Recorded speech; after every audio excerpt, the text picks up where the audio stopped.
역대상 17장 7절부터 15절 말씀입니다. 하나님께서 다윗을 축복하는 내용입니다. 먼저 하나님이 다윗을 왕으로 세우시는데 위대한 왕으로 세우시는 것을 기록합니다. 역대상 17장 7절부터 8절 또한 내 종 다윗에게 이처럼 말하라.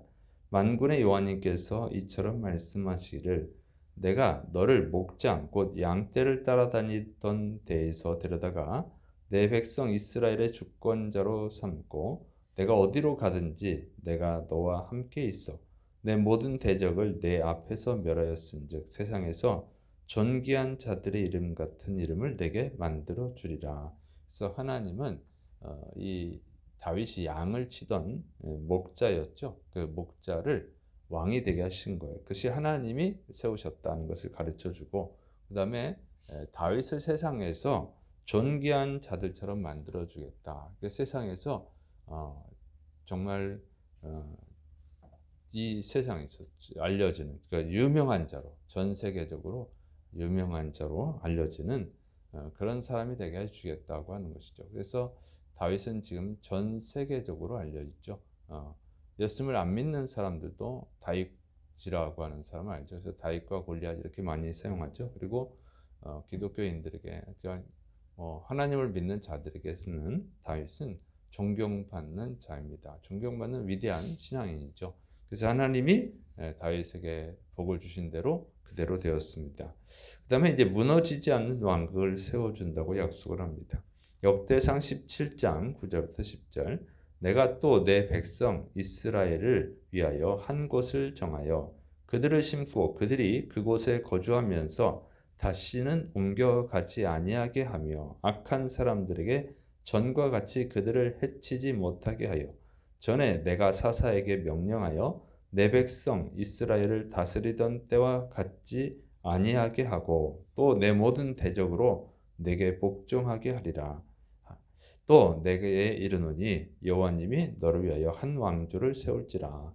그래서 이제 하나님께서 이스라엘 백성을 위하여 한 장소를 주는데 그 장소는 악한 사람들이 절대 해를 가하지 못하는 안전한 장소이다. 이렇게 말하고 있죠. 그리고 모든 대적이 굴복을 하고 복종하게 하는 왕조를 세워주겠다. 이렇게 말씀하셨습니다. 그런데 이것을 보면은 이 이중 예언인 것을 알 수 있어요. 그러니까 이제 먼저는 이 다윗 왕국이 다윗 시대 다윗 왕국이 주변의 원수 나라를 전부 다 굴복을 시키죠. 그래서 아주 강력한 왕국을 세워요. 그래서 감히 이제 이 이스라엘을 어느 누가 넘보지를 못합니다. 이런 강력한 왕국을 이루었어요. 이게 이제 이 약속이 이루어진 거예요. 그런데 이게 이제 이중 예언인 것은 뭐냐면 다윗 왕국이 강력했지만 그러나 이제 다윗 왕 이후로 솔로몬 이제 말년 때부터는 침략도 당하죠. 그래서 그리고 이제 솔로몬 사후에는 더 많은 침략을 당하고 그리고 결국에는 이제 바벨론에서 멸망을 당해요. 그러니까 이 말씀이 그대로 이루어지지 않죠. 어떤 적들도 넘볼 수 없는 안전한 국가를 만들지 못했어요. 그래서 이것은 이중 예언인 것을 알 수 있습니다. 이 두 번째 의미는 뭐냐면 예수님으로 이어지는 왕국이에요. 솔로몬도 죽었죠. 그래서 그것은 이제 이 말씀에 두 가지 예언이 있는 거예요. 그래서 일단 첫 번째는 다윗 왕국을 강력한 왕국으로 만든다 그 얘기고 두 번째로는 이제 다윗으로부터 예수님으로 이어지는 왕조죠. 그래서 영원한 왕이잖아요. 예수님은 영원한 왕. 그래서 다윗이 이 후손으로는 예수님이 영원한 왕국을 만드시죠. 그래서 그 조상이 되는 거예요. 자, 그래서 그것은 이제 11절부터 15절에 더 잘 나옵니다. 내 생명에 연한이 차서 내가 조상들에게로 돌아가면 내가 내 뒤에 내 씨 곧 내 아들 중 하나를 세우고 그 나라를 견고하게 하리니 그는 나를 위하여 집을 건축할 것이요 나는 그의 왕위를 영원히 견고하게 하리라. 나는 그의 아버지가 되고 그는 나의 아들이 되리니 나의 인자를 그에게서 빼앗지 아니하기를 내가 내 전에 있던 자에게서 빼앗음과 같이 하지 아니할 것이며 내가 영원히 그를 내 집과 내 나라에 세우리니 그의 왕위가 영원히 견고하리라 하셨다라. 나단이 이 모든 말씀과 이 모든 계시대로 다윗에게 전하니라. 자, 이 그 영원한 왕조를 세우려면 이제 영원한 왕이 필요하죠. 그래서 여기 보면은 다윗이 죽은 뒤에 다윗의 아들 중에서 한 명을 선택할 것이다. 그리고 그 사람이 영원히 무너지지 않는 나라를 세울 것이다. 이렇게 말씀하셨어요. 그래서 이것을 이제 우리가 쉽게 생각할 때는 보통 그러죠. 다윗의 아들 솔로몬이 성전을 건축했으니까 솔로몬을 얘기하는구나 이렇게 생각을 해요. 근데 그것은 이제 이 예언상 다중 예언인데 첫 번째 예언은 그렇게 되는 거예요. 그래서 솔로몬이 이제 그 하나님의 집을 건축을 하죠. 예루살렘 성전, 솔로몬 성전을 건축을 해요. 그래서 그 약속이 이루어져요. 그런데 이것이 완전하게 이루어지지 않잖아요. 그래서 이것도 이치 또 다시 이 또 다른 예언이 있다고 하는 것을 알 수가 있어요. 그러니까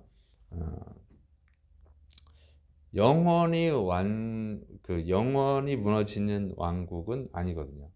다윗 왕국이 무너지니까 결국은 바벨론 때 다윗의 후손 시드기야 때 이제 바벨론에 의해서 멸망을 당해서 그러면 이 예언이 틀려버렸구나 이렇게 되니까 이것은 이제 다윗 솔로몬 때 1차적으로 이루어졌지만 그것이 하나의 예언이고 또 다른 예언이 있어요. 이 안에 숨겨져 있는 거죠.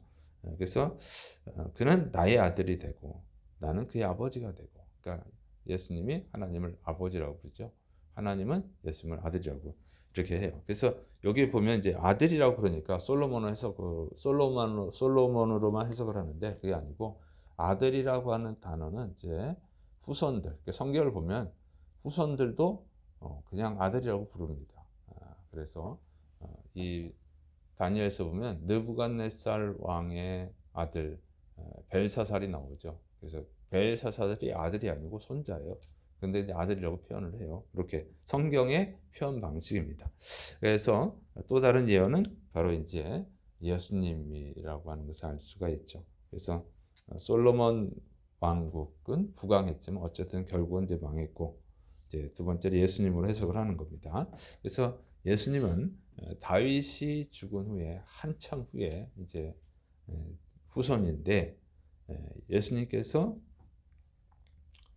왕국을 세운 거예요. 그래서 이제 그것이 천국이죠, 천국. 그래서 이제 앞으로 예수님이 다시 오실 때 가져올 거예요.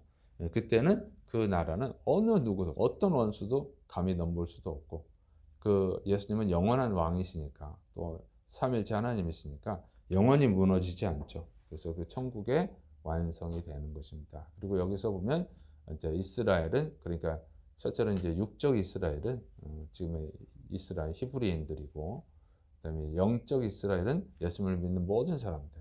그러니까 예수님을 믿음으로 하나님의 자녀가 된 모든 사람들을 말하는 거예요. 그래서 그 나라가 이제 얼마 후에 이루어질 줄을 믿으시 바랍니다.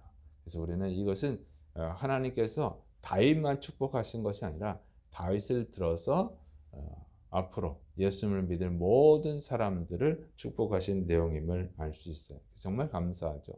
하나님은 그만큼 사람을 사랑하시는 거예요. 사랑하시기 때문에 이렇게 다윗을 통해서 모든 사람이 이제 복을 받게 하시는 것입니다. 자, 그래서 이제 우리는 그렇기 때문에 우리가 이제 구약 성경을 읽어야 되는 거고, 구약 성경이 우리랑 아무리 역사랑 필요 없는데 이렇게 생각하면 좀 근시안적인 생각이고, 믿음으로 다 연결이 되는 것입니다. 아브라함이 믿음의 조상인 것처럼. 그래서 다윗이 이런 복을 받았고, 그리고 정말로 이제 영원한 왕국이 세워질 때가 점점 가까이 다가오는 것을 알 수가 있습니다. 지금 이스라엘이 중동 국가들하고 전쟁을 치르고 있죠. 하마스랑 또 헤즈볼라랑 싸우고 있는데 그 나라가 이렇게 강해지잖아요. 그것도 이 예언 속에 들어가 있는 거예요. 왜 이것이 다중 예언이니까. 어쨌든 이스라엘이 다시 회복이 되어지고, 또 그 조그만 나라가 10억 이상 되는 이슬람 나라들하고 싸워서 승리하고 있다고 하는 것은 그냥 하나님이 살아계신다는 것을 보여주는 것이죠. 그리고 이제 점점 주님이 오실 날이 가까이 다가왔다 하는 것을 알 수 있습니다. 지금 세상 돌아가는 걸 보면 거의 끝으로 가고 있다 이렇게 볼 수 있어요. 그래서 여러분 우리가 믿음을 잘 준비해야 될 줄을 믿으시기 바랍니다. 그런데 중요한 것은 이제 다윗이 이런 복을 받은 이유가 뭐냐 하는 거죠. 우리가 이걸 배워야죠. 다윗이 왕이 된 후에 이제 견고한 왕국을 세웠잖아요. 백향목으로 궁을 질죠. 제일 비싼 제목이 백향목이에요. 그럴 정도로 이 부강해졌을 때 그때 하나님의 은혜를 생각했다는 것이죠. 그리고 하나님께 감사하고 하나님의 은혜 보답해야지 하고 이 성전을 지을 계획을 세우잖아요. 그게 하나님의 마음에 든 거예요. 근데 이제 다윗이 말로만 하는 게 아니죠. 다윗 너 안 된다. 그 성전하고 이미지가 안 맞는다. 그래서 네 아들이 짓게 하겠다. 그랬는데 다윗이 한 일이 뭐냐면 성전 건축 헌금을 하고 성전에 필요한 재료들을 다 모아놓은 거죠. 이게 다윗이 말로만 감사한 게 아니라는 거예요. 그것을 알 수 있어요. 그래서 하나님이 복을 주시는 거예요. 그래서 우리가 감사하는 자들이 돼야 됩니다. 하나님의 은혜를 인정해야 돼요. 내 삶 속에 일어나는 좋은 일들, 그 감사를 인정해야 돼요. 인정하고 진짜로 감사를 드려야 되고 또 무엇보다도 우리는 예수님이 우리를 대신해서 십자가에서 죽으셨잖아요.